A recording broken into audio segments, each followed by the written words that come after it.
자, 반갑습니다. 양심이 죽어버린 사회에서 바른 목소리를 소신있게 전달하는 채널 유튜브 닉네임 얼음사이다입니다. 여러분, 문재양 씨가 기분 좋은 주말 앞두고 또 굵직한 사고를 하나 쳤습니다. 앞으로 대한민국 군인들을 키워내는 신병훈련소에서 행군 훈련을 없애버리겠다고 해가지고 현재 논란이 되고 있습니다. 농담 아닙니다. 정말로 훈련소에서 행군 훈련을 없애버리겠다고 합니다. 하지만 우리 군필자분들이라면 이게 어떤 의미인지, 현대전에서도 군부대 병력이 걸어서 이동할 줄 아는 능력이 얼마나 중요한 능력인지 다들 잘 아실 겁니다. 하물며 육군 신병훈련소라는 곳은 사회에서 앳된 티를 벗고 갓 입대한 청년들이 처음으로 군대 훈련을 맛보는 곳입니다. 이런 중요한 곳에서 예비 행군 훈련을 뺀다는 것은 도저히 있을 수 없는, 있어서도 안 되는 일입니다. 여러분들, 보병이라는 단어에서 다들 알다시피 보자가 바로 걸을 보자입니다. 보병, 즉 걷는 병사라는 소리예요. 이 유명한 그림을 모르는 분들은 아마 없으실 겁니다. 그죠? 바로 알프스를 넘는 나폴레옹입니다. 여러분들, 그런데 그 나폴레옹이 이끌던 군대의 핵심 장점 가운데가 하나가 바로 뭡니까? 바로 기동력입니다. 기동력. 지금 보고 계신 그림에서 오른쪽에 빨간 망토를 입고 근엄하게 앉아있는 사람이 바로 율리우스 카이사르라고 하는 로마 시대의 유명한 장군입니다. 로마 군단이라고 하면 여러분들도 알다시피 영화나 드라마에서 많이들 보셨을 겁니다. 카이사르 장군은 그 로마 군단을 굉장히 잘 사용했던 인물인데, 카이사르 군단의 특징 중 하나가 바로 보병임에도 불구하고 놀라운 기동력을 보여줬다는 것입니다. 카이사르와 나폴레옹, 서양 역사에 있어서 너무나도 유명한 이 두 군사 지도자의 전성기 시절 공통점이라면 바로 보병 중심의 군대를 가지고도 놀라운 기동력을 보여주었다는 것입니다. 적이 미처 예상하지 못한 곳에서 신속하게 튀어나와가지고 그 충격 효과를 최대한 잘 활용했다는 것이죠. 세월이 흐르면서 현대에서 보병이라는 의미는 비록 과거와는 다소 달라졌지만, 그럼에도 불구하고 여전히 지상군들은 보병에게 많은 부분을 의존하고 있습니다. 작전 지역까지는 현대화된 이동수단의 도움을 받을 수 있을지 몰라도 일단 작전 지역에 도착을 하면 그 안에서는 분명 우리 인간들이 두 다리로 직접 걸어서 해결해야만 하는 문제들이 분명히 존재를 한다는 것입니다. 비유하자면 격투기 선수들이 대회장까지는 차를 타고 가더라도 링 안에 들어가서는 서서 싸우는 것과 같은 이치입니다. 쉽게 말해서 미국처럼 돈 많고 장비 빵빵한 애들조차 꾸준히 행군 훈련을 실시하는 데는 다 저마다 이유가 있다는 것입니다. 그리고 영상 자료가 풍부한 미군의 그 현대전의 모습, 시가전, 구릉 지역에서 전투를 벌이는 모습을 보면 당연히 수많은 병사들이 작전 지역에서는 서로 흩어져 가지고 걸어서 이동하는 모습을 여러분들이 확인하실 수 있습니다. 한국 전쟁에서도 수많은 군인들은 걸어서 이동을 하고 전장을 누볐으며, 특히나 우리 대한민국의 운명이 정말로 경각에 달해 있었던 낙동강 전선에서도 당연히 수많은 군인 아저씨들이 드넓은 전선에 흩어져 가지고 각자 맡은 지역에서 열심히 왔다 갔다 움직이며 인근 부대와 협력하고 힘을 합쳐서 전략적으로 두 다리로 걸어다니며 나라를 지켰습니다. 그렇습니다. 분명 현대전에서는 수많은 첨단 병기들이 존재하고 거기서 우리 일개 보병들의 역할이라는 건 얼핏 생각하기에는 초라해 보이고 보잘것없는 것처럼 느껴지실 수도 있을 겁니다. 하지만 그럼에도 불구하고 적국의 도시와 수도, 심장부로 진격해가지고 적을 포위하고 적의 저항을 무너뜨리고 점령지에 최종적으로 깃발을 꽂기 위해서는 육군의 존재가 필수적이며, 그 육군을 이루고 있는 중심은 바로 인간이라는 것입니다.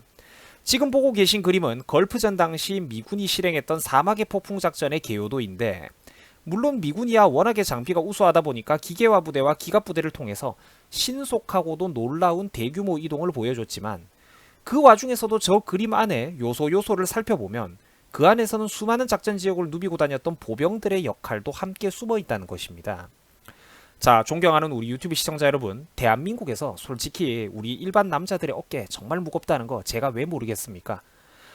대한민국에서 일반 사병들의 군 생활은 분명 팍팍한 것이 팩트입니다. 더욱더 앞으로 군 사병들의 복무 처우를 개선해주기 위해서 대한민국은 많은 노력을 기울여야 됩니다. 한국은 대한민국 남자들한테 정말로 많은 빚을 지고 있는 나라입니다. 그것은 팩트죠.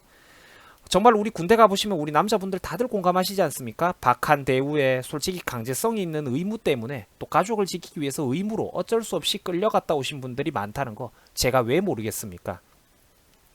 그런 징병군대의 특성상 우리가 이미 군대를 갔다 왔다고 해서 후배들에게 과도한 기대치를 요구해서는 절대 안 됩니다.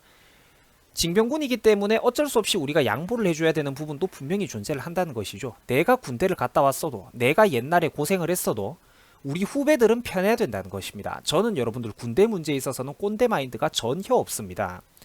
그러나 그 안에서도 최소한 우리가 지켜야 되는 가치들, 후배들의 어깨를 무겁게 하지 않으면서도 우리가 효율적으로 추구 가능한 몇몇 개의 큰 줄기들은 반드시 존재한다는 것입니다. 자, 여러분, 그 중에서 바로 대표적인 것이 설사 행군 거리를 조금 줄이면 줄일지언정 반드시 지켜져야만 하는 훈련이 바로 행군 훈련이라는 것입니다. 지휘관 입장에서 모든 전투의 기본은 다음과 같습니다. 원하는 시점에, 원하는 장소에 필요한 전력을 즉각 투입할 수 있어야 한다는 것입니다. 여러분들, 이게 무엇을 말하겠습니까? 내가 지금 어떤 도시라든지 어디를 지켜야 된다면 지금 가지고 있는 군대의 일부를 쪼개가지고 그쪽으로 신속하게 보낼 수 있어야 한다는 것입니다. 그런데 한국 지형에서는 알다시피 산악 지형도 많고 아직까지 차량 진입이 제한되는 곳들도 많고, 그럼에도 불구하고 또 전략적인 요충지대를 반드시 지켜야만 하는 곳들이 또 분명히 존재를 하고 있습니다. 특히나 산과 골짜기 사이를 지나가는 몇몇 도로나 터널 한두 개만 끊으면 대규모 차량 통행이 쉽게 마비되는 곳들이 한국에는 너무나도 많습니다. 그러면 이때 우리는 손가락만 빨고 기다리고 있을 겁니까? 절대 그러면 안 되죠. 요점은 자동차를 쓸 때가 있고 반대로 사람이 두 다리로 걸어서 해결해야만 하는 부분이 분명히 존재를 한다는 것입니다. 컴퓨터 게임인 스타크래프트의 경우에도 탱크도 있고 전투기도 있고 웅장한 우주전함도 있고 벌처도 있지만 그에 못지않게 총을 들고 걸어다니는 보병들이 하는 역할도 분명히 존재를 한다는 것입니다. 만약 게임 속에서 해병들이 보병이라는 이유로 아예 걸어다니지도 못하고 못 움직인다라고 여러분들 한번 생각해 보시겠습니까? 게이머 입장에서 얼마나 속이 터지고 전술의 폭이 제한되겠습니까? 그렇죠. 느린 기동력이라도 그 기동력을 보유하고 있다는 것 자체가 굉장히 중요한 능력이라는 것입니다. 현실에서도 여러분들 똑같습니다. 속도가 느리더라도, 보병들의 속도가 느려도 이동 범위가 설사 제한되더라도 유사시의 보병 부대가 걸어서나마 주둔지로부터 수십 킬로미터 이상 유연하게 움직일 수 있다는 것은 그 기동 능력은 지휘관에게 있어서 굉장히 큰 전술적인 유연함을 부여한다는 것입니다. 우리에게 익숙한 체스라든지 장기를 떠올려봐도 가장 강력한 기물은 기동력이 뛰어난 여왕이라든지 혹은 장기에서는 차와 포 같은 말들이 있지만, 그럼에도 불구하고 우리는 한 칸밖에 이동하지 못하는 쫄병들, 보병의 역할 역시 굉장히 중요하다는 것입니다. 이게 보잘것없는 말이라고 해서 저 쫄병 말들이 아예 없어져 버린다면 여러분들 어떻게 되겠습니까? 절대로 경기를 이길 수가 없겠죠. 체스에서 폰이 아예 못 움직인다고 한번 생각해 보십시오. 얼마나 답답하겠습니까?